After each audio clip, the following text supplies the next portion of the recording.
Brought to you by Penguin.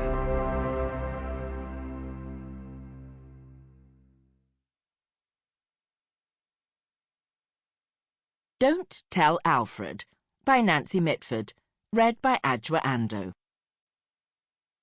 In this audiobook are some expressions and depictions of prejudices that were commonplace in British society at the time it was written. These prejudices were wrong then and are wrong today.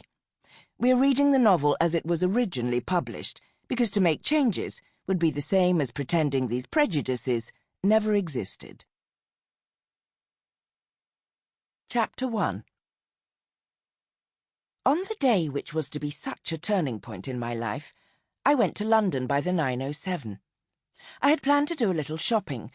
Somebody had told me of Chinese robes in the sales, perfect for dinner at home since they would cover up everything. I was also going to see my naughty boy Basil, a perennial worry to me. Aunt Sadie begged me to look in on Uncle Matthew, and there was something I had long wanted to put to him. I had appointments to lunch with the one and to have tea with the other. It was a Saturday, because that was Basil's half-holiday. He was cramming for the Foreign Office. We were to meet at a restaurant, then go back to his lodgings, what used to be called rooms, and is now called a service flat. My idea was to do a little, surely much needed, tidying up there, as well as to collect some dirty clothes and bring them back with me to have them washed or cleaned. I took a large canvas hold-all to contain them, and the Chinese robe, if I bought it. But oh dear, I don't think I ever looked such a fool as I did in that Chinese robe, with my brown walking shoes, enormous beneath the hem, hair untidy from dragging off a hat, leather bag clasped to bosom because it had £28 in it, and I knew that people snatched bags at sales. The assistant earnestly said, "Think of the difference if I were carefully coiffée and maquillée and parfumée and manicurée and pedicurée, wearing Chinese sandals, next department, 35 shillings and sixpence, and lying on a couch in a soft light." It was no good, however. My imagination could not get to work on all these hypotheses. I felt both hot and bothered. I tore the robe from me and fled from the displeasure of the saleswoman. I had made my plan with Basil some days before, on the telephone. Like all the children, he is quite incapable of either reading or writing a letter. I was rather more worried about him than usual.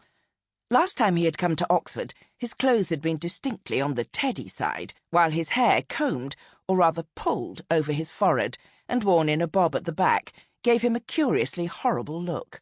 This, no doubt, is now the fashion, and not in itself a cause for alarm. But when he was alone with me, he had spoken about his future, saying that the prospect of the Foreign Service bored him, and that he thought he could put his talent for languages to better account in some other career. The sinister words, "Get rich quick," were uttered. I was anxious to see him again, and ask a few questions. It was a blow, therefore, though not a great surprise, when he failed to turn up at the restaurant. I lunched there alone and then went off to find his service flat. The address he had given me in Islington turned out to be a pretty old house, come down in the world, soon no doubt to come down altogether. There were 5 or 6 bells at the front door, with cards attached. One bell had no card, but somebody had scribbled "Baz" on the wall beside it. I pressed it, without much hope. Nobody came. I went on pressing at intervals. A sharp lad in Teddy costume was lounging in the street, eyeing me. Presently he came up and said, "If it's old Baz you're after, he's gone to Spain." Rain, rain, go to Spain. And when will he be back again?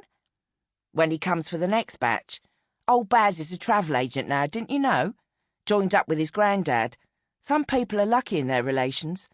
Baz herds them out to the Costa Brava, goes into hiding while they live it up there, and brings back the bodies a week later. Oh, that's the general idea. He's only just started the work. Travel agent? Grandad? What did the child mean? Was not this a line of talk intended to keep me here, until a man who was walking up the street should be out of sight? There was nobody else about.